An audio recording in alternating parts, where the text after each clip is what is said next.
শুয়ে আছেন, আল্লাহর ওলিরা শুয়ে আছেন, কিন্তু তাদের আদর্শ আমরা গ্রহণ করতে পারিনি।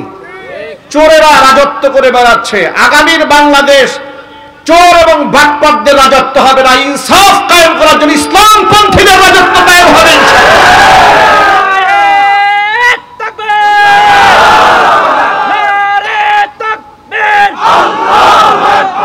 আমরা সবাই রাসূল সেনা ভয় করি না, ভয় করি না বলা বাবা, আমরা সবাই রাসূল সেনা। প্রিয় ভাইরা আমার,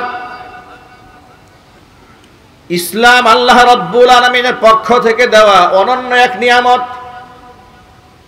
কোরআন মাজিদ আল্লাহ তাআলা দুটা নিয়ামত নিয়ে বান্দাকে খুশি হয়ে যেতে বলেছেন। কয়টি নিয়ামত নিয়ে? দুইটা। কোরআনের আয়াত প্রমাণ করছে। আল্লাহর নবী সাল্লাল্লাহু আলাইহি ওয়াসাল্লামকে আল্লাহ পাক বলছেন, ও নবীজি, কুল বিফাদলিল্লাহি ওয়া বিরাহমাতিহি ফাবিযালিকা ফালইফরাহু হুয়া খায়রুম মিম্মা ইয়াজমাউন। ও নবীজি, দুইটা জিনিস নিয়ে মানুষদেরকে আপনি খুশি হয়ে যেতে বলেন। এক হচ্ছেন বিফাদলিল্লাহি ওয়া বিরাহমাতিহি, আমি আল্লাহ পাকের করুণা এবং রহমত। শাব্দিক অর্থ মুফাসসিরিনে কিরামরা লিখেছেন, ফাদলুন মানে হচ্ছে কোরআন, আরেকটা বর্ণনার মধ্যে সে ফাদলুন মানে হচ্ছে ইসলাম, ওয়া বিরাহমাতিহি মানে তার নবী মুহাম্মদ সাল্লাল্লাহু আলাইহি ওয়াসাল্লাম। অর্থাৎ মানুষ যেন আল্লাহর দেওয়া জীবন ব্যবস্থা ইসলাম নিয়ে এবং আল্লাহর দেওয়া এই উম্মতে মুহাম্মাদের জন্য শ্রেষ্ঠতম উপহার বিশ্বনবী মুহাম্মদ রাসূলুল্লাহ সাল্লাল্লাহু আলাইহি ওয়াসাল্লামকে নিয়ে মানুষ যেন খুশি হয়ে যায়।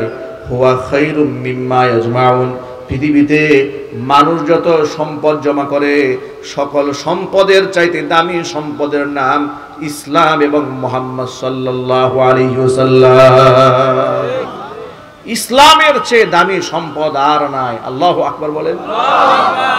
ইসলামটাকে যদি আমরা ব্যক্তি জীবনে, পারিবারিক জীবনে, সামাজিক অঙ্গনে ইসলামটাকে যদি আঁকড়ে ধরে রাখতে পারতাম, পৃথিবীর কোনো জালেম আমাদের চোখে চোখ রেখে কথা বলতে সাহস পেত না। আজকে ইসরায়েলে মুসলমানদেরকে ইসরায়েলি পশু সৈন্যরা ফিলিস্তিনের মাটিতে গণহত্যা চালায়। মুসলমানরা শুধুমাত্র পত্র পত্রিকায় বিবৃতি দেয়, কিন্তু আসল কোনো অ্যাকশনে যেতে পারে না।